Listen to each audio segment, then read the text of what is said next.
All right, good evening, everyone. As you can see, we have got Bill Slantz in the house as well as co-host Brandon Doherty. Give me just a moment.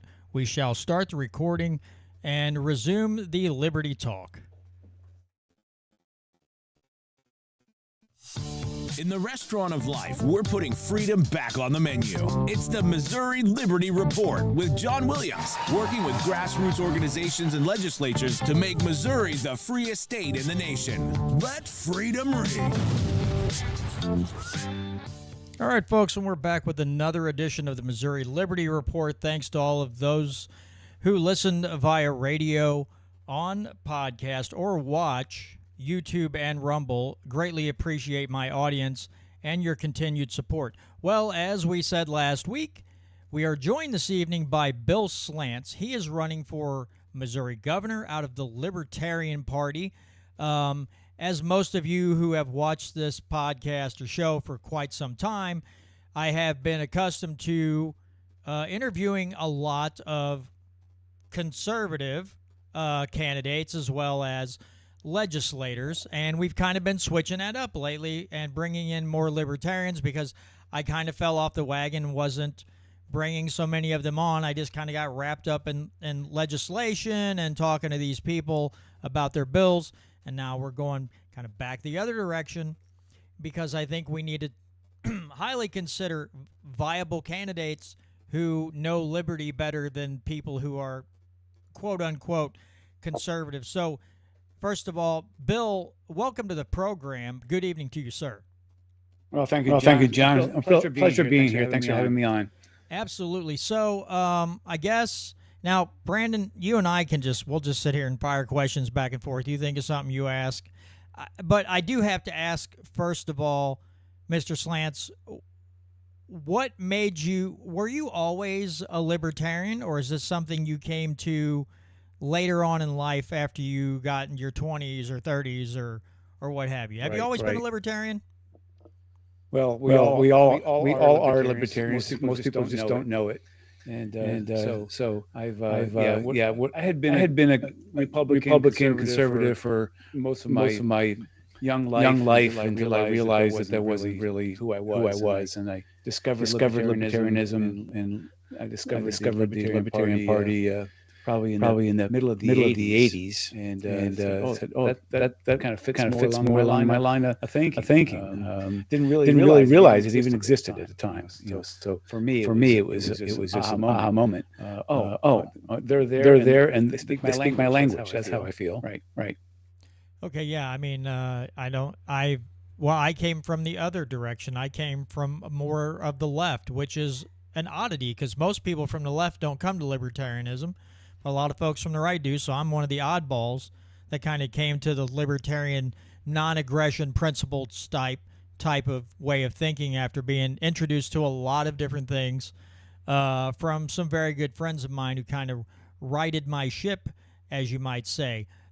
Sure. So next question, what made you decide to run for governor? Well, I kind of feel it's my duty as a libertarian and a leader in the party. I've run for office just in the same office that Brandon's running for, and state rep and senate, and last election I ran for lieutenant governor, and there's a couple different things we're trying to accomplish here, John. We're trying to spread the word of libertarianism to as many people who will listen to us. But the responsibility to the party is also to maintain ballot access. So top ticket people in the party are going to get the most votes. Keep the Missouri Libertarians, Missouri candidates. Keep us on the ballot, and let our voices be heard as we go through the years of elections. Infestation here. And then. As governor, it was a position I kind of felt a calling for. Kind of feel like I'm in a position in my life now where I can offer some leadership and be a little provocative in some of the town halls and some of the League of Women Voters conferences and that type of thing. I feel like I provoke just as well as anybody else. A little provocation never hurt anybody, really. I mean, Right. what we're going through in this state, and as far as just nationwide goes, we need some provocateurs to bring back the liberty mindset that says, government doesn't have to be involved in everything, regardless of what they tell you. They really don't have to be in every facet of your life. And we need more Ron Pauls to wake people up and not rebrand it, but just replenish the message and get it out there. Ron Paul did probably the most fantastic job that I've ever seen. I haven't always been involved in politics, but as far as someone who got in front of cameras in, all over the place, and especially in the mainstream media, he caused a big wave, and we need way more waves. Well, sure, and we were fortunate to have him. He was a sitting U.S. congressman, the Republican side, but sitting U.S. congressman, and that platform really helped us out quite a bit, as you said. What's really happening here, John, in the last what I observed in the last maybe half dozen years, 6 years, maybe two election cycles, is it really the people have really observed that there's not a whole lot of difference between Democrats or Republicans. That it's really government down. We don't really care who the leaders are. We just want to be taken care of. And that's kind of the mindset. But people are coming to realize that they're losing their rights. They're losing their liberties. The government is way too much overreach and is into every single aspect of their lives. And people are rising up. They don't like it any longer. So this could be a good time for us. Absolutely, Brandon. You got any questions you want to fire off at him? Well, I guess kind of getting right into it. Bill Eigel, one of his big campaign promises that he wants to end the property tax. And then if you go on his website, he also wants to end income tax for, I think he said both people and businesses. So just any comment on that? Well, good for him. I'm on board with that. Let's end the property tax. I mean, these property tax is kind of kind of an insult, if you will, to me. I own my property and I'm still going to pay taxes on it. So I really don't own my property. That kind of bothers me quite a bit. And yeah, I've been an advocate for eliminating income tax. There's no reason to have that either. I mean, obviously, to get rid of these taxes, you have to get rid of quite a bit of spending, and that's pretty easy to do as well if you wanted to phase that in. So I don't think Bill Eigel is looking to find a way to cut the budget as much as he's looking to make things sound good and cutting taxes. I advocate for cutting the budget, then cutting the taxes. Okay, great follow-up then. Where are you looking to start when you take a look at Missouri's budget? Well, half of Missouri's budget goes into two programs, and that's education and social services, and that's where half the money is, and that's both of those items are should not be run by government. Government is a bureaucratic organization, has no incentive to do things efficiently. Matter of fact, its incentive is to do things inefficiently, because once they become efficient, then they can reduce the size of government, and that would be eliminating their need or possibility. So spinning all of education out of government oversight and into the private sector and is a big part of the Missouri budget, a huge part. I can't remember the number. It's something like $9 billion, something like that. And social services. I mean, we don't want to abandon anybody. We certainly don't want anybody who is down and out or having a hard time taking care of themselves. We don't want them to suffer at all. But we don't think the government is the best equipped to provide these services. Matter of fact, they're probably the least equipped. Don't know if that answered your question, but those two programs would eliminate half the Missouri budget. I want to add into that, because talk about cut the budget, then cut taxes. I think a lot of people fail to recognize the power that the governor has. Excuse me, as far as line item vetoing things out of the budget. He has that power to do so. He can see something frivolous, fraudulent, inefficient, ineffective, and 200 other American words for crappy government and just draw a line through and say, we don't need that. The power is right there in their hands. Excuse me. They continually fail to line item veto anything. The only thing, as you said, they've been doing is adding. I mean, Parsons said he wanted. I think he wanted another $1 billion in the budget, and our budget per capita is higher than the state of Florida, which has way more people in it. And so that should tell everybody everything. State of Florida has no sales tax, so that's kind of, no income tax. So that's kind of nice. Isn't that crazy? Yeah. That's kind of nice. Yeah, but John, line item veto is a great power for the governor, but it's peeling back onion leaves. It's just little bits at a time.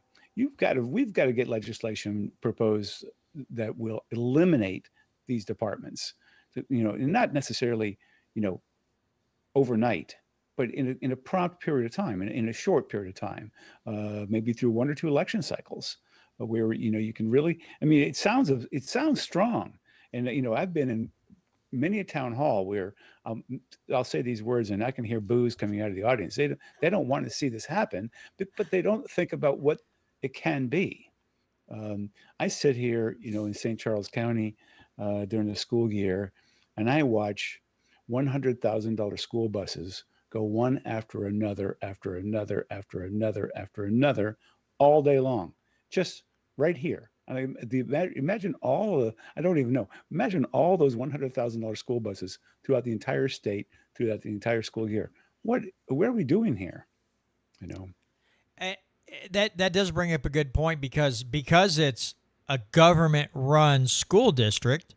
Those buses are probably twice the amount they should be because they know they're getting taxpayer money, and if the state runs out, they'll just request. Well, they won't request. They'll demand you give them more, and they're going to get the money for their school buses. So it's just a never-ending supply of money. And so, yeah, if it was privatized, those buses might be $50,000. It's hard to say. Or just a little more efficient way of doing things, or maybe the schools would be smaller and closer together. Who knows? I have those answers, but I don't. That's not for us to decide. The people of the state of Missouri decide that. Government. We just finished saying that this is not government's business. So how the kids get educated is not our business. This is the business of the parents of the kids. And if they want to hire, whomever to educate their children and bring together some kind of slush fund to help those that are a little more down and out. You think about this for just a second. I've got a family of 5 kids, and my school tax to my burden is virtually the same thing as a couple or even a single person with no children. So we're paying the exact same amount of taxes that goes right in the exact same school system, whether I have 5 children or I have no children. I said, does that make sense at all? Now I don't want to burden the family that has 5 children and have them paying 5 times as much as the next family for their children. But the free market will take care of itself that way. The free market will take care of itself. I think also we get these bloated educational institutions because tax dollars are paying for them. How much more efficient would they be if you actually had to pay cash for these things? Keep in mind that as Brandon and I here run for office, and how what do we got, Brandon? And maybe 200 or 300 elected officials here in the state, not counting all the counties and things like that. And there's tens of thousands of government employees. So when we talk about government bloat, we're not just talking about elected officials here and, and what their salaries are. We're talking about how deep that government goes. And that's the entire organization of the government. There's just, if you were to go to, a Home Depot, and you would run that with the government organization, you would walk in that door and there'd be 300 people standing there waiting to help you. It's just that's not the way we do it. Yeah, and the toilet seats would cost $10,000 a piece. So yeah, it would be terrible. Yeah. And you're talking about the size of these bureaucracies. I mean, DESE alone has close to 2,000 employees. Why do you need 2,000 employees whose and from my understanding, DESE's main thing is to make sure that the education funds get dispersed to the school districts per need, whatever. You need 2,000. I don't even think we have 2,000 school districts. So why in God's green earth do we have to have 2,000 DESE employees doling out our money that kind of not kind of gets stolen from us? Brandon, you got anything, man? No, I just think you. On top of that, I'm sorry, Brandon, I'm gonna let you talk. On top of that, though, the reason you have that many employees doing that is because they're managing $9 billion. $9 billion is a lot of money. I'm sorry, Brandon, I didn't mean to step on you. Oh, no, I definitely think you just touched on a good point, which is that the money, like if you want to look at any sort of bloating, it's like he pointed out, if it's not that there's that many school districts, it's there's that much money to give out. And so that's why there's that many employees. And one of the hardest things as a libertarian is explaining to people how this, like, they have this image in their head that when the state entity goes away, like if we got rid of their public school, their kid would just be sitting outside waiting for a bus that wasn't coming the next day. Right. And you explain to them that these, like, even if you implemented if we were to draw back public school spending, that the public school that their kid goes to wouldn't go away tomorrow. It would eventually, that there would be a private institution that pops up, probably relatively quickly, if you got the government out of it. And so I just think it's a good point to hit on, is that just because the government system goes away, it doesn't mean that there's nothing going to be there to replace it. There's a lot of entrepreneurs and free market capitalists in this country and in this world that once they saw that there was a need for kids to be educated, they would jump on that and figure out a way to get it done through private schools, charter schools, or whatever it might be.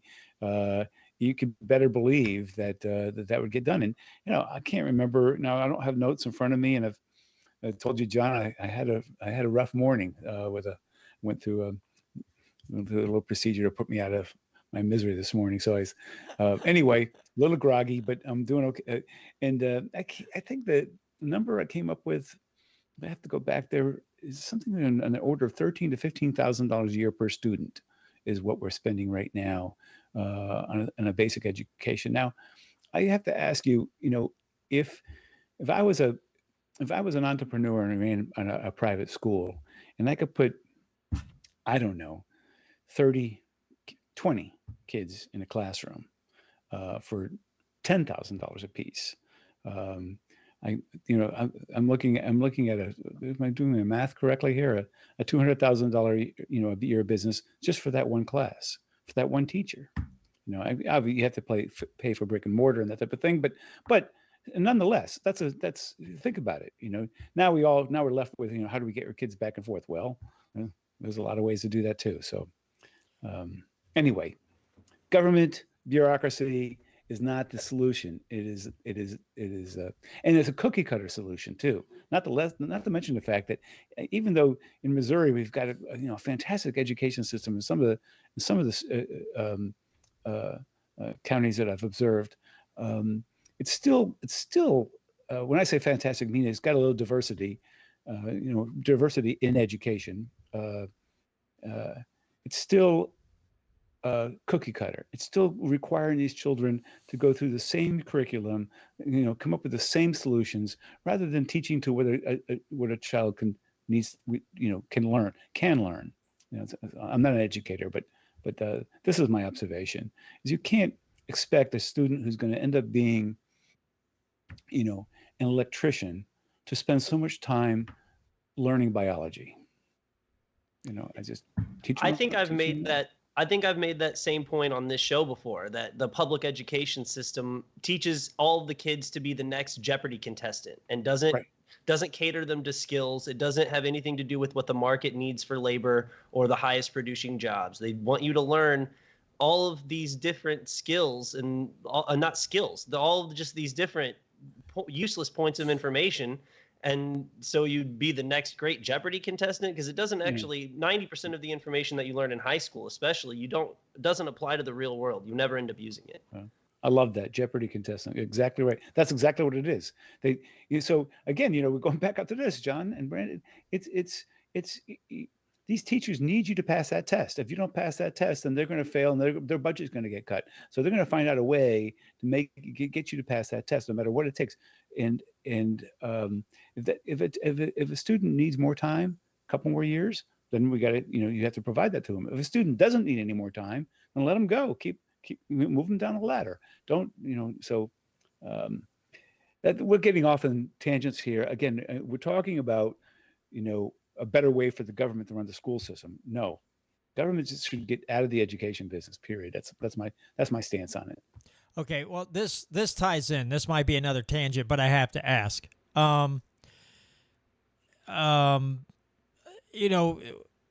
Missouri just passed SB 727, which was school choice. The homeschoolers, not happy.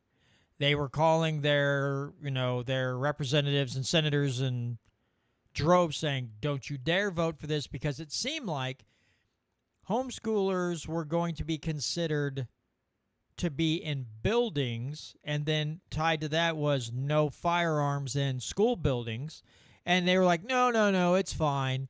But a couple attorneys looked at it and said, this doesn't seem kosher. This is dangerous language. Well, of course, it went through. The lobbyists whipped a bunch of people into, got them lined up and voted it through. But so I know some libertarians look at school choice as a good stepping stone to get away and to totally privatize education. Like, okay, we can't shut this off in a month or a year. It's going to be, but they look at school choice as a good starting point to getting people to kind of come into that mindset. What do you think about school choice? I think it's fantastic, and that school choice to me includes homeschooling and schooling. Yeah, sure, absolutely. It includes any way. So you're going to bring out the libertarian in me, okay? So if you really want to provoke, you would have to address the issue: is it a requirement? Do we need rules or laws that require students to be educated? We don't. So if you think about this deeply, you'll come to the realization that those students that don't want to learn will not learn. No matter how you try, no matter what you throw at them, those students that want to learn will learn. Why do we require students to have education? Is it to indoctrinate them, Bill? Because you're bringing up a great observation, and it leads me to the point where because generally if government requires you to do something, there's a reason. There's money to be made, power to be grabbed, something. That leads me, at least in my brain, because I don't have any love for my government. But it leads me down the road of, are they requiring education so they can propagandize and get a bunch of good little statists to wander through the facility and come out into the world and worship government and think the government's the solution to everything? Yeah, I certainly think that's part of it. It would really break my heart to think that was actually the way they're thinking. But it certainly has to do with the money. Everything has to do with the money. Indoctrination is indoctrination. But if you can continue to keep people thinking that the government, we are relying on them to provide us with everything, including education, then you go through the public school system, come out on the other side, and you're absolutely thinking when your children are of that age, that's the thing for them to do. My question to you is, really, do we really need to go, do we need that? Now, should education be provided for kids? Absolutely, privately, and and parents see this as they need. Now, so I don't want to go down these, because we're talking about the role of government, but so what happens to these parents who can't educate their children or don't have the means to educate their children? Then I think it's up to the community to step up and help out. Private charities or whatever it might be, to step up and help out. And that doesn't necessarily mean that a major cut in expense is going to go away. The expense is probably still going to, a lot of the expense is probably still going to be there to educate children. Just it's going to be done more efficiently, but and not indoctrinate, as you said, not by indoctrinating them through government programs or government guidelines. I question whether or not the state of Missouri should require children to go to school. Listen, I have to say I like the way you think, but I've got a couple questions here from the live chat. So the first one is your views on immigration and open borders. What are, because here's another, it can be, what from my outside perspective, a touchy subject with libertarians. Some are open border, some are, hey, we've got to control things. We can't just let everybody and their brother come through unchecked. But someone in the live chat wants to know what's your thinking on immigration and open border policy that we seem to have in place as we speak. Yeah, well, open borders are very dangerous, in my opinion, but I think there's a lot of people who a lot of individuals who would love to be in this country and in this state, who would really contribute very, very well. I ask you to sign the guest book. You come in, we want to know that you're here. And it goes a little bit against my liberty period, but until we're able to get rid of income tax, until we're able to get rid of these, and until we're able to ensure that the voting polls are being done by citizens of the state, and that until we're able to ensure that positively, and that we do ensure that if people are going to vote with their tax dollars for what we are and aren't going to do, and I don't need illegal aliens coming in here and voting, for those dollars for themselves or for those programs for themselves. So you come in, you want to contribute. Let us know you're here. If you want to and sign the guest book and participate in the community the same way that the rest of us do. And I'm fine with that. But you're welcome. You're welcome. Come on in and pick up a job and keep yourself here. But you're not going to collect any benefits. You're not going to collect any help. You're on your own. There's nothing that the state of Missouri is going to give you at all. You're done. You come in. You're welcome. Work your ass off. But you're not going to don't get a nickel from the state in healthcare or in compensation. All right, one more question from the live chat, and then Brandon, I want to kick it over to you for you ask some questions because I don't want to take over here. But someone asked, do you feel that personal property tax can be eliminated permanently and swiftly? So yes. Absolutely. Yep. That would be something that I'd advocate for that right away. And that's something that should be done away with completely. Yep. Okay. Go ahead, Brandon. I'm not trying to be funny. This is just because I've seen this in 2 straight election cycles now. So when when Eric Schmidt was running for U.S. Senate last cycle, Trudy Bush Valentine's #1 ad against him, and we all saw it, selling farms to China.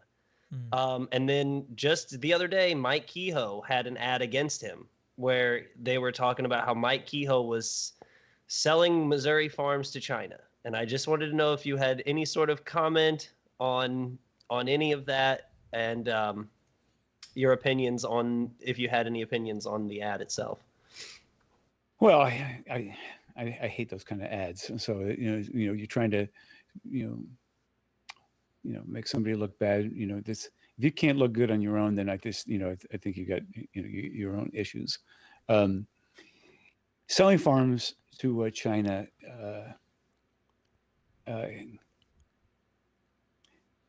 There's some conspiracy theorists out there that are thinking a couple of things which do frighten me. However, if I own a farm, I have the right to sell it to whoever I wish. In a free enterprise, free society, there should be no questions of who I sell my property to. But whether it be an automobile or my real estate or my farm, if I've decided that I'm done and I want to sell this piece of property, I should have every right to do so to whoever I wish, to the highest bidder. Now, on having said that, there's some technology and things going on in the universe today that concern me about the Chinese, coming throughout the entire country and owning property that could be unsurveilled. But that is, we're talking about farming. We're not talking about China. So, or talking about property. I'm sorry, not talking about China specifically. Yeah, if I own property, I should be able to, sell it as I wish. And you make a good point, just to add, because Tom Martz is in the live chat right now, and there's been a lot of talk about this. There's a lot of different people, candidates running for office out of Missouri who are speaking about this very thing. Tom looks at it clearly as a constitutional issue. There's nothing in the Constitution stating that you can't sell farmland to whoever the heck you want to. And that's just the way it is right now. So if we're going to act constitutionally, then, I mean, yeah, do I think it's probably not in our best interest to sell our farmland to a foreign country? Probably not. But right now, constitutionally, there's nothing stopping, like you said, a farmer from selling his personal property to some foreign, it doesn't matter if it's China, Japan, Germany, whoever. To anyone, right? To anyone, right? Right. That's your property. You sell it as you wish, Brandon, you got anything else, bud? Well, not that it's on topic. And personally, when I was at the Libertarian National Convention a couple weeks ago, the Libertarian Institute had a booth, and they have a new book out. One of their people from the Libertarian Institute has a new book out called The Fake China Threat and the Very Real Consequences, or something close to that. Again, I got a copy of it, but I haven't read it yet. And I just wanted to throw that out there because the Libertarian Institute has, all of their authors are great, and all of the books I've read from them so far have been great. So I'm sure it's another great piece, and I'm sure it's very insightful on the China-America feud, I would call it. And that also brings another thought to mind, too, is that maybe if farming wasn't so regulated, we wouldn't have to worry about this in the first place, right? Well, that's a great point. Exactly right. Exactly right. Good point. Yeah. Okay. I know that if I was a farmer and I had to go through those regulations and continue to go through more, I would question whether or not I even want to be in the business. Do I still want to farm? No, probably not. I don't know. Maybe not. I can't answer that. I think, for those conspiracy theorists who think that maybe these are going to lead to bad things, and they certainly could. I can't speak to it, expertly, but if China or Russia or Japan or one of these countries really wanted to take us down, all they have to do is go to the gold standard. They just switch themselves over to the gold standard, get rid of fiat currency, and the United States would collapse in about 10 seconds. So, if there was a real conspiracy theory to knock us down one way or another, it wouldn't be taking over our land. It'd be switching your currency to real assets and getting rid of the fiat currency, and that would end us right then and there. That's all you have to do. So if they're not doing that, then they're not really willing to take us down. Do you see any impact from Saudi Arabia moving off of the dollar for trade and its oil? Sure. Oh, sure. Absolutely. So yeah, the petrodollar is all, as backed up by the U.S. military, complex, and that's why it is as strong as it is. Once we move off of that, and there doesn't seem to be any threat of war,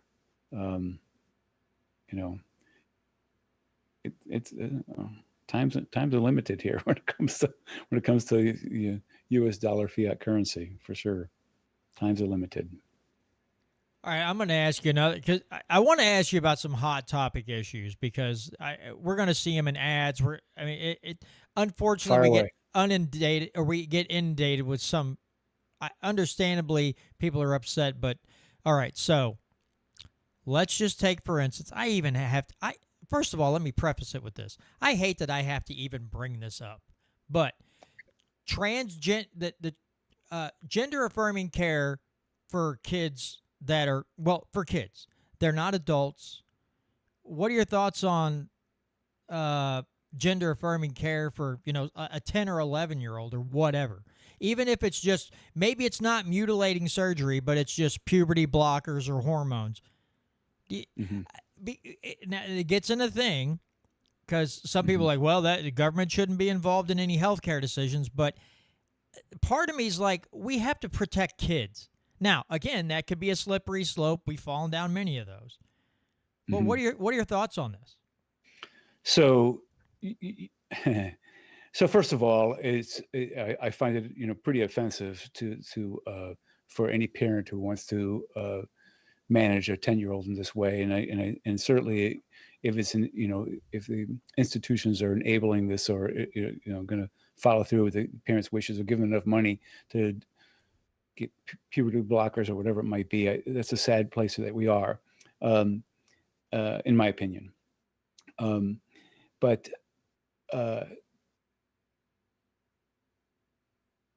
we have laws in place, even though some of them need to be repealed. We have laws in place that protect the abuse of a child.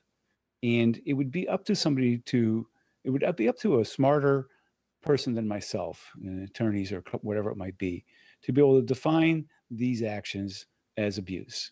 And if you could define these actions as abuse, there's plenty of laws in place to take these people down that are abusing these children. It shouldn't happen. That's my opinion. And I'm not passionate about it, but I certainly am offended by it. Okay, and go ahead, Brandon. Go ahead. Oh, I was just gonna kind of add on to that by asking if you had any. I know it's kind of a small bubble inside of the Libertarian Party when you're dealing with the politics within the party, but if you had any comment on the recent, I wouldn't call it breakdown, but the definite divide and split between states within the Libertarian Party, if you had any opinion on that, or if you didn't want to comment at all. Yeah, no, first of all, Brandon, I don't know really enough about it, except to know that this is no offense to anybody who's online right now who I'm speaking to directly, but the young ones are learning that the old ones abandoned some of these ideas a long time ago because they just didn't work. So you get the Mises caucus that comes into the Libertarian Party, and they want to kind of shake things up to a way that has already been done and failed. So, when you try something without having a history of how it's been done before, and knowing that maybe it had failed once before, then I don't have a lot of respect for you that way. If you're going to try something new, then it should be new. If you're going to try something old and it failed once before, don't expect it to run. Don't expect it to come clean again. I don't know if that's addressing your question, but what I see what's going on now with the Mises caucus and the traditional Libertarian Party, the headbutting that's going on right now, it saddens me. But I do believe that the hard and fast, true and fast libertarians will prevail on that issue. Hard and fast. I'll just comment. Hard and fast libertarian. Yeah, go ahead. Oh, I was just going to comment really quickly that the saddest part of it all to me is that everyone on both sides wants to end the wars and end the Fed. And if you asked, I get maybe not, but I bet if you asked Ron Paul what his two most important issues were, they'd be ending the war and ending the Fed. And so it's sad that there's this big divide amongst the people who agree on the two most basic fundamental parts of being a libertarian. Right. No, it is sad. It is sad because if they came together, that is the two biggest things on a federal level, on an international level. That would be the biggest thing. On a state level, of course, we don't really concern ourselves. You running for U.S. Congress, this is more something that you would want to campaign on. We're not going to have a lot of power with that here in Missouri on a state level, but Absolutely. I agree with that 100%. You have the two biggest things that are right with the Libertarian Party, and they can't come together on it. It's unfortunate. Yeah, I was just listening to an interview this morning, and they were there. I guess there were reports that there was at least one FBI informant embedded inside, and they caught him through an email chain or something, trying to get other people to also inform on the Libertarian Party to the feds, because apparently the feds have been going at the page a little bit on social media, wanting to take it down. And it's not aimed at any particular sect. It's just the National Party as a whole. This was talked Right. this morning, and I was like, nothing surprises me anymore, because the feds got to get their stinky little fingers and everything and think they have to monitor everybody like we're all just, what do they call us? Sheeple. Domestic terrorists. Like we're all just going to rise up and start taking out officials at any moment. And it's ridiculous. But it doesn't shock me that happens. No, well, John, it threatens their way of life. This is the way it's been for the last 200 years, and specifically for the last 80 years, where it's really gotten to the point where, so it's threatening their existence. So you got the alphabet agencies are all under threat. Thank goodness for social media, where people now all of a sudden, it's coming, all of a sudden we now know what's actually going on. When it used to be ABC, CBS, and NBC, we were just, whatever Walter Cronkite told us, that's what we believed. Today, we can drill into all kinds of things, podcasts like your own, and this is a threat to the existence of the alphabet agencies and to as we said earlier, into their indoctrination of the people. So now we're free thinkers. Thank God for Elon Musk. It is nice to have one platform that's not highly censored. And speaking of censorship, this is a great segue. Let's say, God forbid, even though they're already ramping up the fear with the bird flu, God forbid we have another COVID situation. Your thoughts on what St. Louis County did, Jackson County did, as far as limiting, the amount of client or customers you could have in a restaurant, losing 29% of small businesses shut down to never reopen again. What are your thoughts on how COVID was handled by, either cities, counties, as far as telling people to stay home, who was essential, non-essential, all of those things? Your thoughts on the COVID tyranny? If I could jump in really quick with a quick preface. So in my opinion, Governor Parson was, when he opened up the state, he opened it up to allow the counties to make their own decisions. So he allowed St. Charles County to remain open and St. Louis County to remain closed. Do you agree with that principle, or do you think that the governor should have had more power stepping in and forcing these counties to lax their mandates? I agree with Governor Parsons' decision to spin that over to the counties. The entire operation was a disaster, as we all know.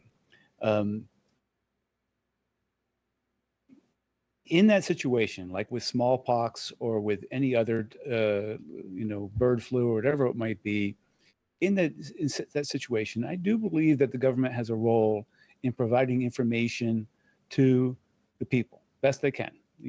This is what we've learned. This is our best information.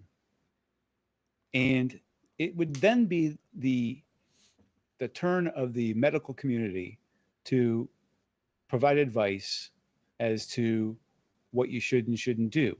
But no, there's no rules about it. You can't just go to a restaurant and say, hey, look, we're only going to allow you to have 3 people in here at a time, and it must be takeout.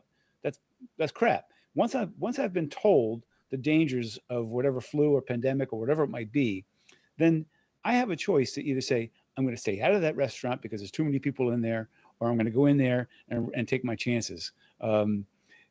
We we can make these decisions for ourselves if we're provided with the information. And with social media and with the medical community out there, doctors who we trust, we could go on there. So yeah, no, the government has no role in this area except for providing that information to the citizens. We've learned this is going on, smallpox or whatever it might be. You want to be aware of this. Contact your medical professional, get some advice from them, and proceed in the way that you think is most prudent for yourself. So, follow-up question then. When you have COVID tyrant Sam Page locking down St. Louis County from November through the end of the new year in 2020, would you as governor have stepped in and told him they can't close down businesses at that point? Or would you have let the county do what they were going to do? Well, that's great follow-up, and kind of it got me in a contradiction here. But I think at that point you would have had to go and let me give that some thought for a second.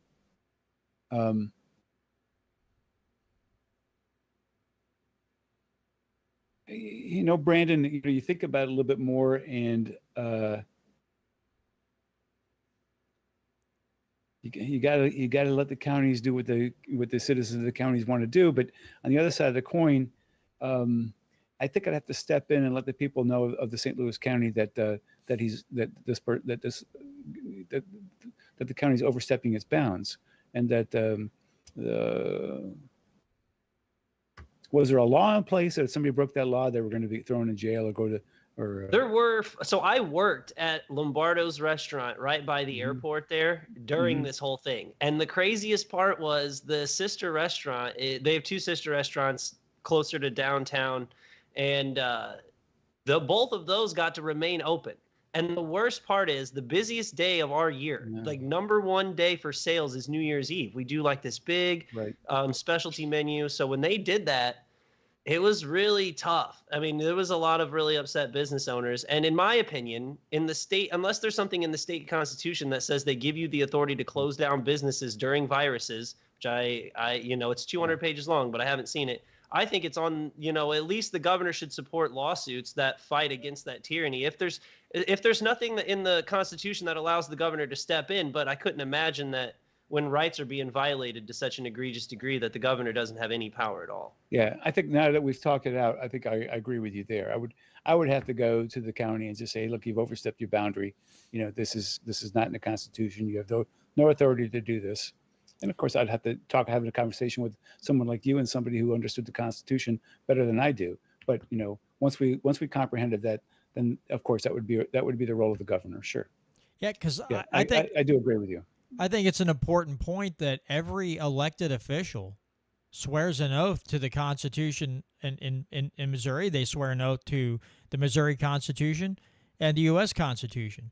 Now, to me, if you're swearing an oath to those documents, you should kind of have an understanding of what your role is, how it's defined, how you can operate.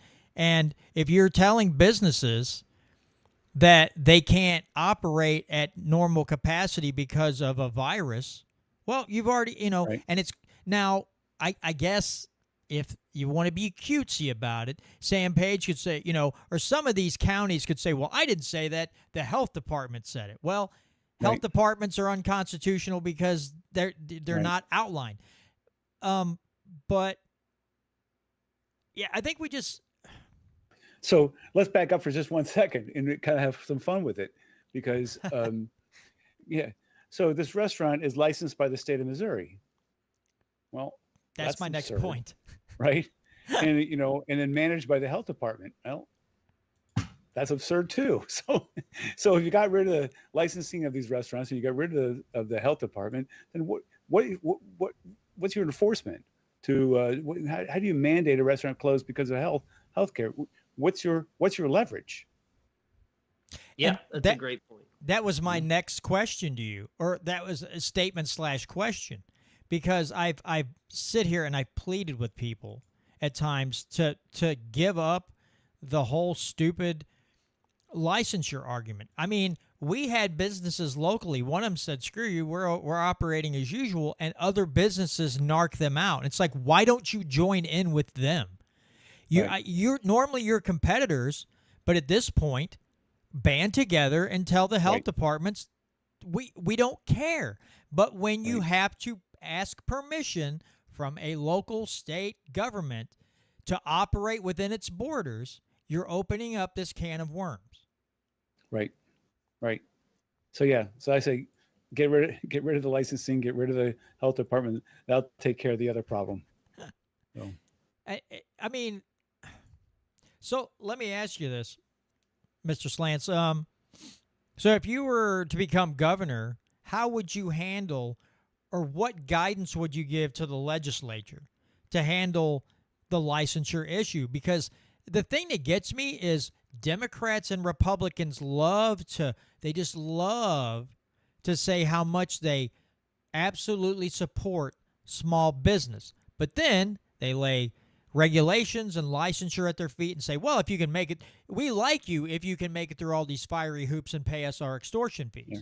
So as Sure. governor, how would you outline a plan to get rid of some of these burdensome licensing fees and such? Yeah, well, I think you'd have to propose legislation on your own, and I certainly have to contact maybe a good lobby firm to help me figure that out. But you would have to you'd have to befriend a couple of the like-minded legislators to present this in a way. Again, we're provoking people. People have just gotten used to it. Very few people are thinking outside the box on licensing and that type of thing. It's just been the way we've been doing it forever. So why would we ever change that? People don't even think about it anymore. Okay, here's your provocative statement. I don't really see the need for a driver's license, honestly. I don't. When was the last time since you were 16 years old you ever took a driver's test to know that you were capable of driving? So you get your license when you're 60. I see some people running down the street at 35 and 40 years old. They should never be on the road. But now we talk about IDs, and that's another question. But do we really need to license drivers? Do we need to license anything? I really question that. What do we need to license? The Consumer Report mentality of people will take care of that. If you learn, especially in social media, if you learn that this restaurant is dirty and filthy and people are coming down with all kinds of, unspeakable little issues with them, then you stay out of it. And if you find that it's clean and nice and everybody loves it, then you go to it. And same thing with everything else.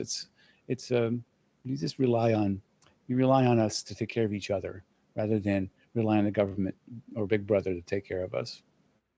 Well, it's nice to have someone come on. It's very seldom that I have a candidate come on when I've brought up licensure. They're like, well, it's like, well, it needs a little tinkering. It's like I think, as you said, the public can decide for itself. How many licensed businesses have we seen, Bill, that treat people horribly, try to scam them out of money? It's like they act as if you have a license that suddenly you'll behave better as a human being, which is preposterous. But right. That's the thinking. Right. Well, but again, going back to what we were saying, it's the license that's going to give the power to the county executive to do whatever they want to do when things go south. But on the day-to-day normal routine of life, the license is just unnecessary. It's another wave. It's another tax grab, another money grab, power grab, money grab. So. Yeah, I was just going to say that's what Rothbard would probably just consider, all of these different avenues of the state to flex its power and keep control. Yeah, absolutely. It's exactly what it is. People think of us as, conspiracy theorists, but this is the truth. The truth of the matter is that this state and other states, other governments all around the world want to pretend that the safety of the citizens that's their number one priority, and really it's not what they're there about. They're there to power. Power corrupts. Absolute power corrupts absolutely. All right, I've got a question for you on a slightly lighter note. Okay, good. If So when back in the 80s, when you started becoming a libertarian, was there anyone in particular that made you? Was it Ron Paul, or was there someone else that really influenced you to the Libertarian Party, or any sort of literature you picked up on that you really turned you from Republican to Libertarian? No, it was a girlfriend at the time. We used to play a game that we would boil things down to its simple, basic elements. So you take whatever topic it might be, and you just drill into it until you boil it down to its simple, basic elements. And so, we just talked about licensing, and we say, well, you got to have a license because who's going to do this? And you say, well, why would you have to have that license? And why, so you boil things down to simple, basic elements. And all of a sudden, I found myself, aligned with libertarians. So she and we talked about it for a while, and she came into me, and I wasn't really familiar, and she says, you're a libertarian, and I didn't even know what that was at the time. And looked into it, defined it, and said, you know what, you're right, I am. So, it was a girlfriend. We played games.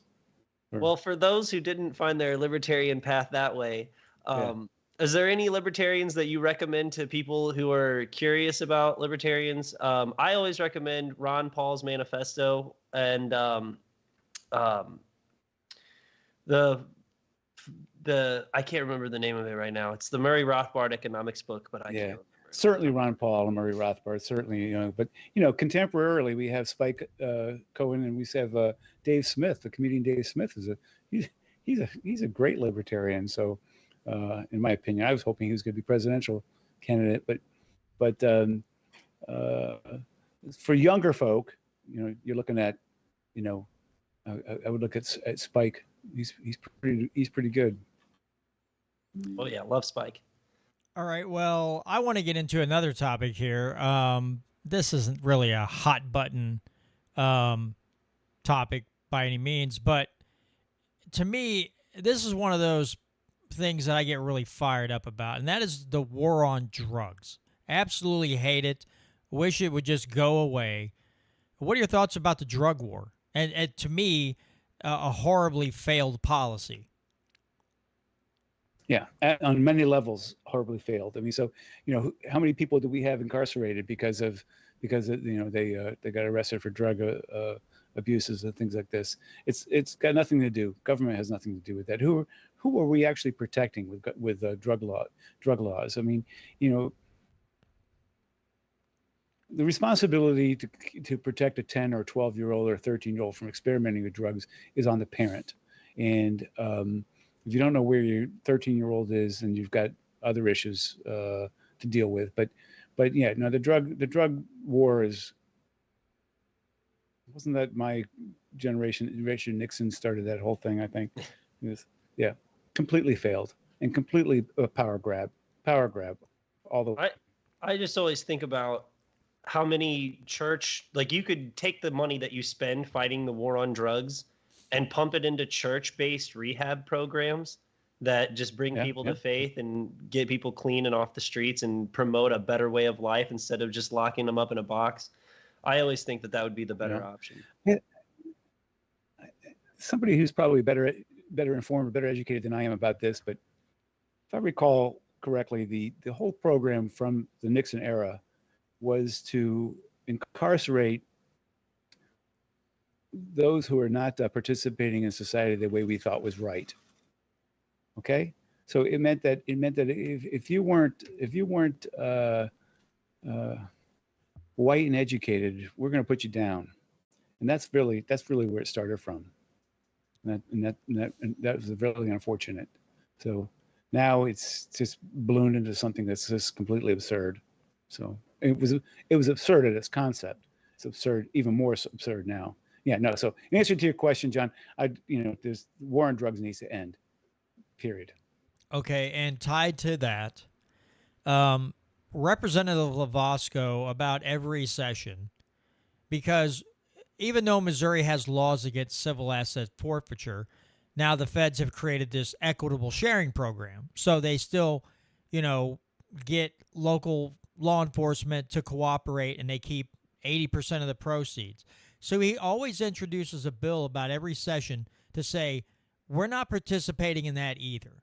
No more civil asset forfeiture. I don't care if it's localities doing it, the feds doing it. Our law enforcement officials will no longer participate in civil asset forfeiture. I'm sure that's something you would be on board with, I'm assuming. Absolutely. Sure. Yeah. No. Yeah. I mean, I understand the mentality. I don't understand it, but I understand where they're coming from. They're thinking, well, they sold drugs, which we deem illegal, and they use the proceeds to buy all these fancy cars and houses or whatever. The problem is they didn't steal the money to get those things. If they would have stolen the car, stolen the house, it's one thing. You took somebody else's property. If they made money selling something that the government deems illegal and then purchases it, that's not stolen property. No, so how can they stay property. confiscated? They can't. But going back and touching back on the crux of the problem there is, and that is, if drugs were illegal, then this problem with smuggling drugs and counterfeiting drugs and bringing things, it would go away. If everyone could do it and anybody can make money at it, then the criminals that are in the business would lose their leverage. Yeah, because that's the one pitiful argument that I hear from mainstream politicians is, well, if we just legalize it, the cartels would be running everywhere. It's like, no, you'd take their money away. You'd actually weaken the cartels. Right. They lose the leverage. Right. Oh. What you got next, Brandon? That was all the questions I had off the top of my head. I guess when it comes to marijuana and expanding Medicaid or Medicare, Medicaid, both passed Missouri through ballot initiative. And the Missouri House had put legislation on the floor, and maybe, John, you can answer whether or not they passed it to make it harder to pass a ballot initiative where instead of just needing 50%, you would also need a majority of counties or some sort to make it harder to pass a ballot initiative. Your opinions on that? I don't have enough data on it to be able to offer that. I'm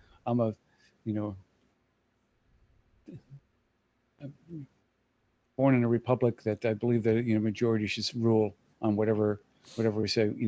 If we're making a decision as a collective body, then the majority of the people should have the majority of the say. But again, marijuana and I forgot the other two that you mentioned. Should not even be a debate. So, well, here the only.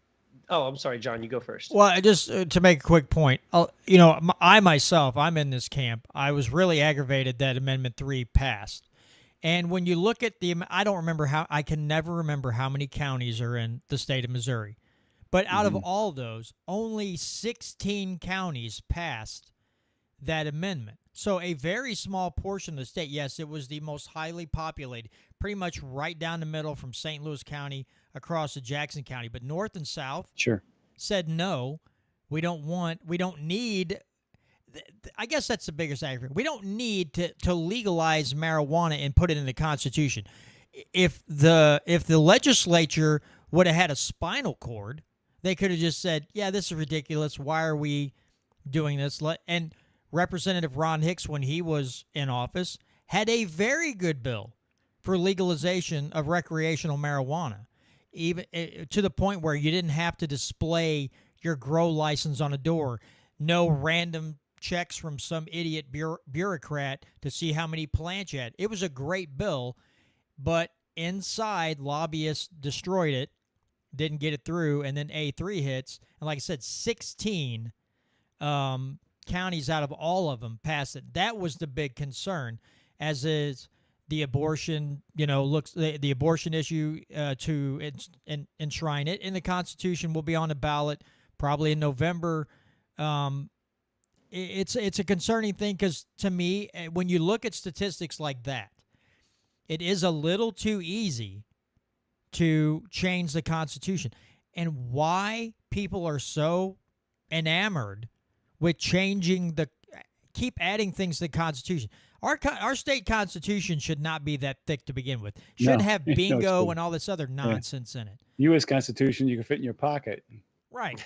In Missouri, you have to carry around the small, yellow pages in your arm. So, I will just add one small caveat: is that democracy does not always equal liberty, and so whether something necessarily passes as a ballot initiative with 51% of the vote does not necessarily mean it's good for the people, that it's true to liberty and true to the Constitution. So I think when ballot initiatives get passed, not that it would help much, but I think the state Supreme Court should have to rule on whether or not it's legal in the first place. I think you're right. I agree with that. Well, somebody wants to know, 2 sessions in a row, a group called the Missouri Freedom Initiative has been working on getting what they call a sound money or constitutional money bill passed through. Not this past session, but the session before. It hit the floor the last day. The speaker and the floor majority leader let Democrats go on for an hour and a half about Nazi gold and Civil War coins and MAGA coins and all this stuff, and it failed. And then this year, they promised them that it would hit the floor the last day, and then nope. But what are your thoughts on something like, basically the bill was, if you're a store owner and you want to take gold and silver as payment, you can. It didn't force anybody, and God forbid, I don't know why you do it. It would allow you to pay your taxes in precious metals. The beginning bill had a thing in it, language in it, that says that the state would have 1% of its holdings in a repository of precious metals as a nice backup to the fiat currency. Is that something that you would definitely get behind? If I want to go into a grocery store and pay for something in chocolate milk, I should be allowed to do that. It's the only reason why. The only reason why we want to track this in paper is so that we can track the taxes. If I want to pay in gold and silver, absolutely, I should be able to pay in gold and silver, this. If whatever I want to pay in. If you got something for sale and I want to buy it, we should be able to trade whatever we wish for that with one another. I find something valuable that you have something, I have something valuable that you want. We trade. It's done. Whether it be gold, or chocolate milk. Oh, and the other question is, what are your thoughts on Missouri's Second Amendment Preservation Act? Is that a law that you like? Even though I think it's in limbo right now, waiting for the Supreme Court. Anything we can do to strengthen the Second Amendment is I'm on board with. Anything that weakens it, I'm against. So I don't like tweaking things that don't need to be tweaked. So if we don't, if we start putting legislation in on Second Amendment items that start talking about, weapons of war or this type of thing, this is language that I want to avoid. I don't even want to tease it. So Second Amendment is the Second Amendment. Right. I've said on this show before that the Second Amendment was created to fight the government. It was created by a bunch of British citizens who had just got done revolting against the British government with guns, with the same guns that the British government had. Right. And so I think a lot of people miss that, especially in today's society and way more on the left. That the Second Amendment, well, even Donald Trump, he passed bump stocks, and the Supreme Court either today or yesterday voted the bump stock ban down.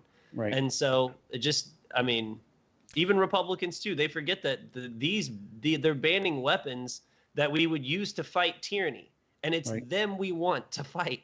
Right. You're right. So of course that's why they want to ban it, so that we can't fight them. So. Yeah, no, it's a control. Again, it goes all the way back to control. It's really nothing more to do than just get you on board with, buy my stuff, not purchase my stuff, but, buy my programs, buy what I'm forcing down your throat, and don't question it and don't fight it. Just swallow it. No, can't do it that way. Well, and again, people have to get off this. Well, actually, first comment is, as I posted it today on Twitter, when it came out that the Supreme Court said that the bump stock ban was unconstitutional, and it should have never happened. And then somebody posted a quote from Trump saying, "Oh, take the guns first and then due process second." And I said, now I want to see the Trump cultists make an excuse for their way out of this, because their cult leader said it. So we're going to be quiet now, even though that violates our natural right of self-defense. We're going to be quiet because our cult leader said it was okay to do that. And then somebody else posed a very good question that said, if the left doesn't like the ruling, the opinion of the court, that means they support Donald Trump. And if the right likes the Supreme Court opinion, then they don't support Donald Trump. It's a funny thing. It's a funny way to look at it, because everything's so polarized right now between Trump and Biden that when you break it down like that, it's like, yeah, let's watch the left and right toss this back and forth and humiliate each other and look like morons. I'm all for entertainment. Right. Yeah. So, yeah. Well, Mr. Slantz, do you have any? Well, let me ask you this. Do you have a website for people to visit if they want to find out more about you? I do. It's pretty easy. It's Bill Slantz. It's BillSlantz.com. That's all it is. SLANTZ. Bill, SLANTZ.com. You get right there. That is real simple. And it is real simple. Yeah, because if I want to make a website for this show, I'm trying to figure out how to shorten it where people can find it. Missouri Liberty Report whatever seems a little lengthy to put on the web. People might not even want to go there just because they got to type it out so much. I'm trying to think. I know there were other topics that I wanted to bring up to you, and I am drawing. It's been a long freaking week. Dang. Well, we can always get back on it. So, is there? Let me open up the floor like this. Is there a campaign pitch? If you had a campaign pitch, say you had an elevator pitch that you wanted to make to somebody to maybe consider voting for you for governor of Missouri, what would that elevator pitch sound like? Well, first of all, the tagline I'm going with this year is limited government. So it's just that's my tagline for the year is limited government. But the elevator pitch is, if you're expecting something new from a Democrat or Republican, you're going to be in for a great disappointment. Neither one of them are interested in doing anything else besides grow government and verify their existence. So that's my elevator pitch. I'm not in it for the power, and I'm not in it, certainly not in it for the money. I hope that I can provoke. Well, Bill, thanks for all you do for the Libertarian Party on behalf of myself, and then all the work you've done for the Libertarian Party and the liberty movement in general through all the years. It's people like you that are the reason I have a platform to even walk on right now. So appreciate it, Brandon. I appreciate the hard work you're putting into your campaign. So keep that up, and it's all going to be good. So appreciate it. Thank you. Yeah. All right. Well, Bill, it was great talking to you, sir, and I hope you. I wish you the best in your campaign forward, and open door. If you ever want to come back on a show closer to election time, shoot me an email. We'll bring you back on, having another discussion. There may be some other hot topics to discuss closer to election time. I think after we see the primary, the fallout of the primary, it'd be a great time to get back together, see who we're actually dealing with. So, absolutely. Yeah. Absolutely. All right. Well, thank you so much, Bill. Have a great weekend, and thank you for your time. You too, guys. Thanks a lot. Okay, Brandon, John, take care. Take care. Thank you. Let's see. If he just drops off his end, then I don't have to end the call since I'm in a group call. Okay, he dropped off his end, so I can continue on with what we're doing here. Again, after hearing so much from out of Republicans and Democrats lately, I don't feel real reassured by anything they say or do anymore. Again, there are exceptions. Mike Moon. I'll make an exception for that gentleman anytime because he has proven to be, year after year, the most constitutional guy in Jefferson City. So even though he's a Republican, I think he's really a libertarian if you want to get down to the brass tacks. And even the party affiliation doesn't really concern me. It's how he legislates and his understanding of the Constitution and his role as a legislator and how well he, understands that role is what I appreciate about him. And the fact that when Mike Moon is in the halls of the Senate, I don't sit here and squinch up and tighten up my butt cheeks and think, oh God, I hope he doesn't do what I think he's going to do. I don't worry about that with Mike Moon. So we just need more Mike Moons. We need more Ron Pauls. And I've had this conversation. Brandon, I want you to get your take on this. I've had this conversation with people because some people think that the messaging might not be right or when you talk about in the Fed, in the wars, maybe it's, let me play devil's advocate here. Maybe it's unattainable. But to me, the messaging is still very, very important. That message has to be continued to be heard. Because if not, then we have real problems. If we don't have Thomas Massey's in D.C. saying the things that he's saying, and, I think I heard him on Tom Wood's show a couple days ago, and he's got these committee assignments, and he doesn't want them. He ends up with them, so he's constantly testifying about things. But the messaging needs to be heard, regardless of what, elected office you're in.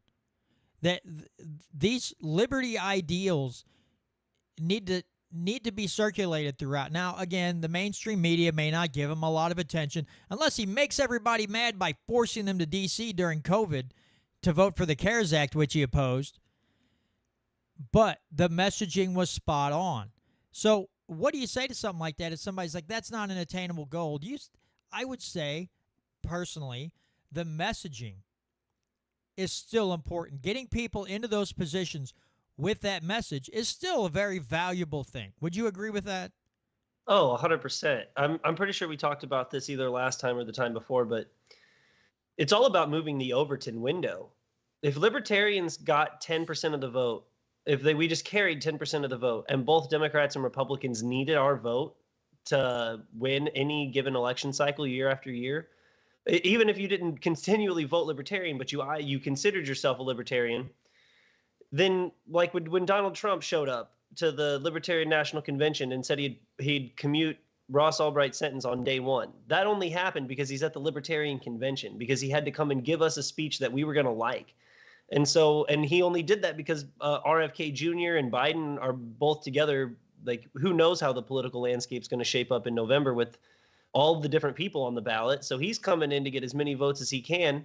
And I think that's where the message of liberty can really spread. And like you said, Thomas Massey might not be able to get in the Fed passed through Congress this year. He put it on the floor, but he might not get it passed this year. But people will be talking about it, and everyone will be like, we can't end the Fed. And then it might start the discussion, especially with, social media being what it is and X being free to discuss things like that now without being censored or shadow banned. Yeah, I think there's a real chance to have more conversations about the liberty movement in general. Oh, excuse me.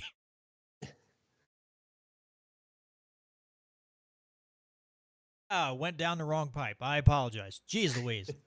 That's what you get for drinking fluids, water, while you're doing a show. So when you suck it down the wrong pipe, you had to mute your mic. Good Lord. Now I sound like an idiot. Well, I always sound like an idiot, but now I sound like a bigger idiot. Yeah, and I want to get your take on this. Because, again, I don't trust Trump to hold to any promises because, well, he's a politician and he was in there for 4 years and didn't drain the swamp, yada, yada, yada. Now, I do agree. Even if all that got accomplished by inviting people like Ramaswamy, RFK Jr., and Trump is to get people who were automatically knew they were going to vote for Trump to look up Ross Ulbricht and find out what happened to that dude. That's a big thing to raise awareness for that. That's huge. Tom Martz, and that's what it's all about. It's all about advancing liberty. It's not about party. It's not about this or that. It's about getting the most liberty we can as fast as we can. Yeah, and so I was like I can't find a negative thing to go or say well, you could have picked somebody better. At this point, if you can get the awareness out there of what they did to somebody for owning a website, I mean, come on. Yeah. It was Craigslist before Craigslist. Yeah.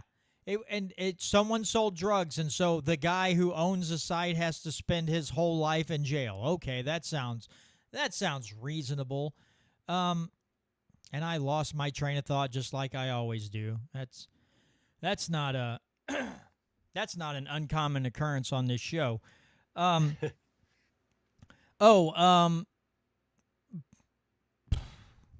Jeez Louise, I'm drawing a freaking blank.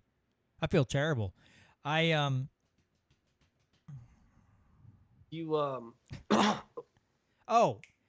I remember now. Thank you. As soon as you started to say it, my brain kicked back in. So again, not trusting Trump as far as I can pick him up and throw him, and I don't think I can pick him up because I'm a pretty small guy. He did make a statement that he had considered eliminating the income tax and then just going with tariffs. What are your thoughts on something like that? Oh, I think that's crazy. It's clearly just admitting that tariffs are a tax on the American people, because I mean, there's no way. I don't see how that works out. So basically, the only tax that America will be generating revenue from would be through foreign businesses doing trade in America. I mean, if they're trying to supplement our income tax with that, then they're just going to have to, these foreign companies, they're going to have to raise the tariffs so incredibly high until they cut spending, which I'm sure Trump didn't promise to do at all in his speech. So if they want to keep the same level of spending and get rid of the income tax, then they're just going to have to tariff everything to death. And then the cost of goods are going to be just so insanely high. Anything coming from a foreign country is just going to be through the roof. And then also, not to mention that if we start adding tariffs onto their products, they're going to start adding tariffs onto our products. So then we're going to have to start paying to ship stuff in. And unless you're trying to start a trade war with the entire world, I don't know. I don't understand it personally. Maybe someone who's smarter than me knows a little bit more and would understand it, but I don't get it. Yeah, and he also said something the other day that he would like to take and eliminate taxing tips. So if you work at a restaurant, now I'm fine with that because that's a good starting point. Again, will it happen? Probably not, but he said it, and it brought up an interesting point. I think he's going after Biden's voter base with that. I think he thinks that a lot of people who work for tipped income are Democrats, so he's going directly after Democrat people, which is I don't know. He might be onto something there, but at the same time, maybe the cash portion, I don't think he can do it with the credit cards anymore, because I think that you would need a constitutional amendment. Doesn't the 16th Amendment? So again, maybe just for cash tips and not credit card tips, but we should just get rid of the income tax for everyone, for every type of income, for everybody. Right. I was just thinking that's a good starting point. If you could get people to be okay with that, and somebody would actually do it, because again, I don't trust anything that he says. But let's say it got done and you're like, okay, that will show people, okay, now the government didn't lose anything. You still have your roads and your bridges and all this other goofy crap that the government wants to give you, which is a horrible product, but you're still getting it. So let's chip away a little more and chip away a little more. Because to me, you're never going to come in there, my opinion, but you're never going to go in there and just end the federal income tax. I think a lot of these, just like the Department of Education, so many other issues, I'm fine if you can get people to chip to agree to start chipping away at the foundation to some of these things. We didn't get here overnight, and we won't get rid of it overnight. But if we're chipping away at the foundation, hey, I'm a happy guy at that point, because at least we're making some headway, and we're moving ever so slightly in the right direction. Now Tom Martz does something, and I've seen other people do this too. He does not tip. He leaves a gift, which is untaxable. The libertarians used to have this thing. If they went to a restaurant, there was like this little thing they would leave with the tip, and it would explain taxes, and it would explain, it was something like, it would say it was a gift. I've seen it. I haven't seen it in a long time, but they used to, I guess libertarians used to carry these around. They'd go to a restaurant, they'd leave a cash tip, but they would leave it with that card, kind of laying out, hey, this isn't a tip, this is a gift. Yeah. And explain why they're doing it, because your income's taxed, blah, blah, blah. We find that immoral. And I was like, that's a fantastic way of just getting the message out there. Oh, yeah. Tom says they still have it. It is a business card. I got to get a hold of some of those. I do. I have to get a hold of some of those and start, when I go to a restaurant and go out to eat, I leave a cash tip, leave that with the tip, and say, this is not a tip, it's a gift. Can't tax a gift. At several restaurants that I've waited tables at, they force us to claim a certain amount of our cash sales as cash tips anyway. Like if we don't, then we're going to get flagged by the IRS, but it's a flat rate.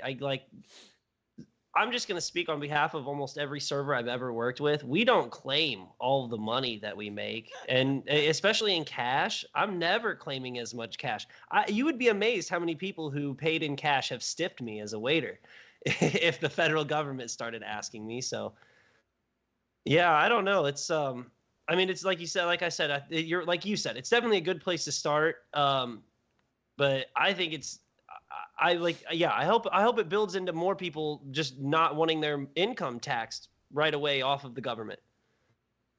Yeah, Tom says, I guess the card reads, this is not a tip. This is a personal gift and not subject to federal or state income taxes.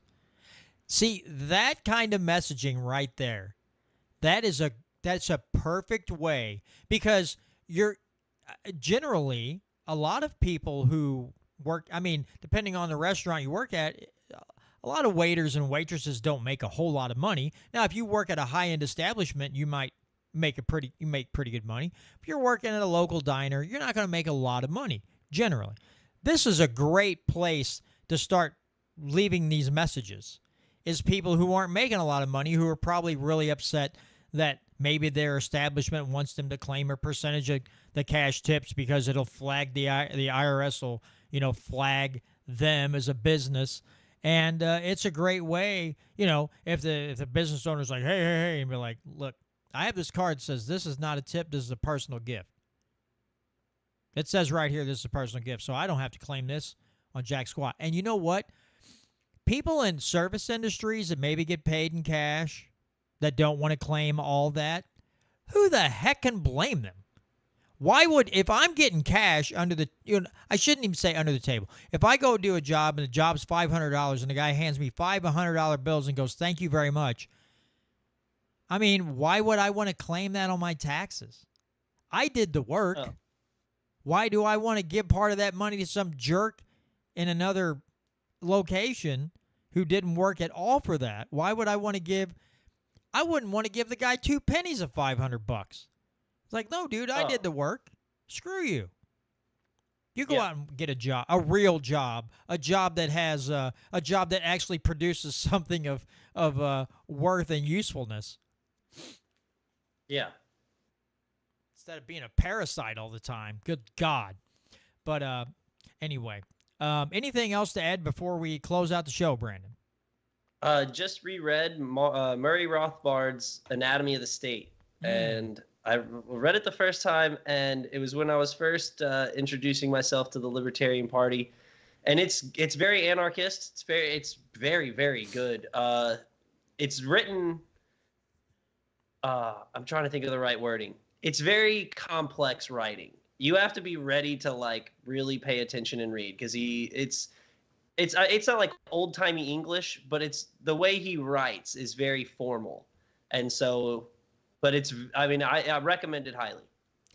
I've heard that one's good. Man, Economy, and State. They say it's a big read, but another great one. Yeah, I think some of these people just have big vocabularies. And so when they write, they're throwing out words that you and I have never heard before. And so when you're reading their book, you almost got to have a dictionary by and go, what the heck does that mean? Which I have no problem with because it teaches me new words.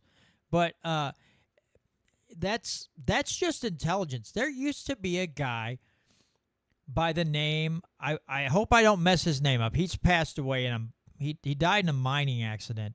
William Norman Grigg, who was a fantastic libertarian guy. I don't know if he had been in the Matrix and then he got unplugged. His vocabulary was so extensive that you almost had to have a dictionary by your side when he just wrote an article. It was astounding. But one thing that William Norman Grigg always used to say about the drug war is that the CIA ran the drugs and the DEA controlled the prices. And I was like, that is so awesome. That was one point he always made when he talked about the drug war, is that the CIA was the drug runner and the DEA was controlling the prices. Which, when you think about it, during the Iran-Contra scandal, the CIA allowed 2 to 4 tons of cocaine to be brought in the country to fund the war against the socialists, the communists. But if the DEA goes in and makes a big bust, everything else that's out on the street, the price shoots up because there was a big bust and there's less weed or cocaine or whatever out there to buy. The price goes up. Well, if people working for another government or some institution to fund a war is selling those drugs, then they're making more money. So it all lines up in the end. It all makes perfect sense. It's just I had never heard anybody say it that way. And it's tough that he's gone because he was truly a brilliant guy. And I need to go back and see if I can find some of his old articles and stuff. My friend Sam and Trish at MOLibertyRadio.us, they had him on at least a couple times.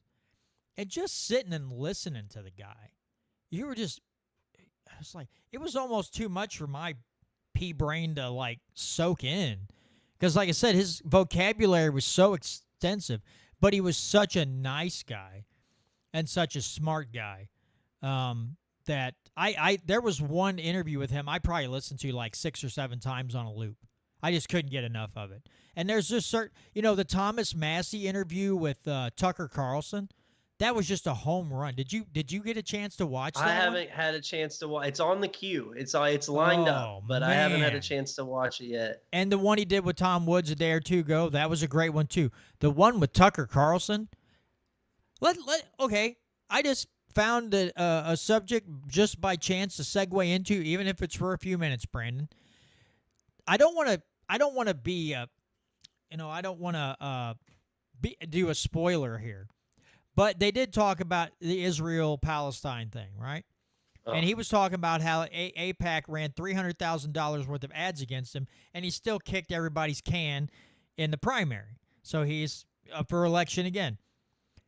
But he said he's had other Republicans come to him, and he's kind of aired his grievances about what's been going on. And they said, I'll go talk to my AIPAC person. And he's like, what? So AIPAC has a person for all these legislators in D.C. to kind of guide them how to vote and educate them on the bills or the funding of Israel. I found that really astonishing because I know some of these lobbying groups are big, but everybody has an AIPAC person. That's a lot of lobbyists to be spreading around in the halls of Congress in D.C. I'm not trying to toot my own horn, but I've been pretty hip on this since the beginning. There it's there. I've been posting on my personal Twitter page for a while now about all of the different Israeli. There's one, I think it's Track AIPAC. That's just it. And you can see how much money that different Israeli lobbyists have given to all the different congressmen. You can go search them by name. Yeah, I mean, that's crazy that they have like a person that they go report to. That is nuts. But at the same time, it's no different than just them blasting out an email memo from every other super PAC or whatever that funds all of these congressional campaigns. The Democrats, you can tell when they do like their Sunday morning rounds on all the cable news shows where they repeat the exact same line. Like they'll have a line and they'll have the exact same talking point. Like 5 different State Department officials will have it on like 5 different talk shows in a row. Yeah, it's just one of those things where they're a well-funded, well-organized network of criminals and people who are trying to corrupt our government to go to more war. Yeah, it was funny, too, is he said that they literally pass out this thing and they want him to write like an essay on why they support Israel. And he's like, I'm not doing that. Like, I think Dave Smith put it in a more comical way the other day on his show. Like, I'm not writing you a letter to say how much I love Jews. I mean, that just cracked me up because it's Dave. And his satirical voice. Yeah, and he's Jewish. So he's like, I'm not writing you a letter to tell you how much I love Jews. But it's almost like that. Like you have to almost write in a letter your allegiance to Israel. And, Massey's like, no, I have an allegiance to this country. I don't have any ill will towards the Israeli people. But I'm not writing you a letter to pledge my allegiance to another country when I'm a representative in this country, which I wholeheartedly support him in his endeavor that way. And people want to talk smack on Massey, but I think in this instance, when he goes out and he speaks the message of liberty, and then someone spends $300,000 to try to take him out, and it doesn't even come close to working, that has to tell you that the people in his district really like what he does. And because you have your Mitch McConnells and your Nancy Pelosi's, and they just keep getting reelected because everybody knows their name. Oh, they've been there for a long time. They know what they're doing, and there's just this blind faith in these monsters. But then you have the media and a lot of these other politicians come out trying to make Massey sound like he's a kook, and yet he wins resoundingly in all of his elections. So we need people like Massey when the media and everybody, when Trump wants to call him a third-rate grandstander and Pelosi says he's the most hated man in Washington, D.C., and he turns around, he wins the next election, it should make people go, okay, well, if this is all true and his constituents keep voting for him overwhelmingly, then what's up with this dude? What does he do? What does he do that makes people love him so much? And not, it's not like the rest of them, they ignore drunken Pelosi or Mitch McConnell when he's freezing, or Lindsey Graham when he's saying, well, we bombed Nagasaki and Hiroshima, so, if Israel should be able to drop bombs. And you got those idiots on the other side who love. Yeah, when he said that, I was like, okay, bro, really? That's the parallel you're going to draw? You're going to say because we did it to end World War II, so Israel should be able to drop these big bombs to stop the fighting there. And I'm like, well, that's not working out so far. You're just creating more people that hate the state of Israel, so bravo, I guess, if that's what you're going for. I love how people are still stuck on the fact that they think they have to, or that we had to drop those bombs in Japan to end the war, because it was already over before we did it. But, that's another topic for another day. Well, I just think it's funny how do you remember when Mike Johnson came out a few weeks ago and said that it's our religious moral duty to defend Israel? But 1 million people are sleeping on the streets because of the bombing that's going on in Gaza. 1 million people are homeless in a population of 2 million people. Like that's half of the country is homeless. And we're supposed to feel like this religious moral fight to go bomb more innocent people. It's insane to me, the level of manipulation that the AIPAC tries to pull on the American people through our elected officials. And then what doesn't help, and this is not a slight at Christians overall, but the amount of churches and preachers and everything else that will push this message too. And I hearken back. I will never forget this as long as I live. When Bush decided to invade Iraq, and John Hagee, this big BSer preacher, as he likes to call himself, is on the Bible Network or whatever. He's in front of a congregation and saying that Iraq is Babylon, and we have to go in and tear down Babylon. So he was cheerleading the Iraq War with George H.W. Bush, and I'm like, or George W. Bush, and I'm like, oh, okay. What Christians are supposed to be peaceful people, not cheerleading wars and calling Iraq Babylon was like that was a dumb take. Not to say that I liked Saddam Hussein. I don't think he was a great guy, but to draw that analogy, or to make that analogy, as like, really, dude, you're gonna call them Babylon again? But that worked because bunch of applause. I'm like, okay, now that all these people dropped their brain in the box before they walked into church. None of you are thinking right now. None of you. And it's the same way with Israel. It gets preached in the churches that you have to back Israel no matter what they do. And I'm like, I'm going to disagree with you on that. I have a belief in God, but I don't believe that God says, oh, yeah, it's cool. It's totally cool now to go murder people mercilessly, tell them to move to another area, and then you go ahead and blow that one up too, and then be like, ha, that was awesome. Did you see what I just did there?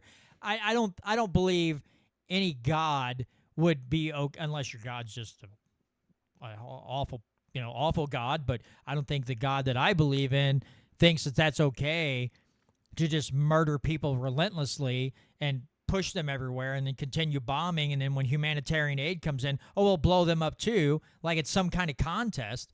I don't believe that's what a person that is a Christian or whatever, I don't think that's something they should follow along with and cheer on. No, nowhere in the Bible does it say if your people are attacked, go and murder 10 times the women and children of the neighboring land. That's not in the Bible. And there's so much at play here, but Israel was sending money through Qatar. And even so, I think his name is Mark Esper. He was in the CIA, and he was on Joe Rogan. This was before Dave Smith was on Joe Rogan to debunk everything that Mark Esper had said. But Mark Esper was talking about how basically the government was like in Ukraine and Russia, they're pushing like the government narrative that I mean, I kind of lost my train of thought here. Kind of got wrapped up in some thoughts, but yeah, basically, all of these people have been pushing the morality side of what the United States has been doing, and and Israel was part of like this. Anyway, I kind of forgot what I was saying there, but yeah, Israel's kind of like the Israel was pushing the Iraq war back in the day. Like, people misunderstand that Israel's had a bunch of money inside of Israel's had a bunch of money. They've been pumping money into our government, and the AIPAC has had influence for a long time. So like a lot of the different stances we've taken on countries that have nothing to do with Israel have actually been backed by Israel's influence. Yeah, it's a sad state of affairs. Well, my brain is fried, so I'm going to go ahead and end the show. Yeah, me too. I will say, for those of you, I know, folks, that we've been going almost 2 hours every week. That will continue to be a thing. I will say that we will try. I will do my best not to go over the 2 hour mark because on the local network that carries me, if I go over 2 hours, after 2 hours, it gets cut off by programs that come afterwards. And Tom Martz is just hell-bent on making fun of me for drinking Fiji water. I like Fiji water, Tom, and you can just like it or lump it. But, yeah, we'll do our best not to go over the 2-hour threshold anymore, just because of time constraints on that network. And I don't want – if we had the last 15 minutes were great conversation and one night they would hear it and the next time it plays on the network, it would get cut off. So we'll just hold it to 2 hours. I hope you can stick around that long for when we get on that long-winded rants. Missouri Freedom Initiative says Fiji water makes you feel tired. Now everybody's just piling on me and my freaking Fiji water. Listen, actually, this isn't Fiji water. This is filtered water that I refilled in this bottle. So you guys are wrong.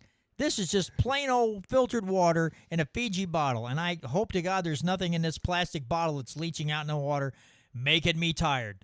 But anyway, with that being said, folks, we don't have a guest scheduled for next week, but I am going to be working on getting a Scott Hodge, who wrote the book Taxocracy, on with me to talk about his book.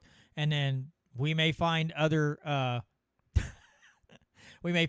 guests. Tom's not going to let it go. He says it identifies as PG water.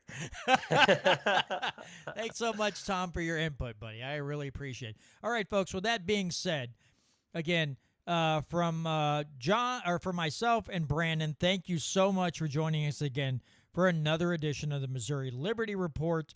For those of you on YouTube and Rumble and in podcast land, I would ask you one thing. If you're watching this on either one of the streaming channels, I would ask that you subscribe, hit that follow bell, give us a like in the podcasting world, just so more people find the show and we can reach a broader audience. I'm not looking to make $1 million. I just would like to grow the audience and spread the message of liberty to more people. So with that being said, folks, thanks again so much. We'll see you next week right here on the Missouri Liberty Report. All right, Brandon, if you want to hang on for a second, I'm just going to shut the live stream off and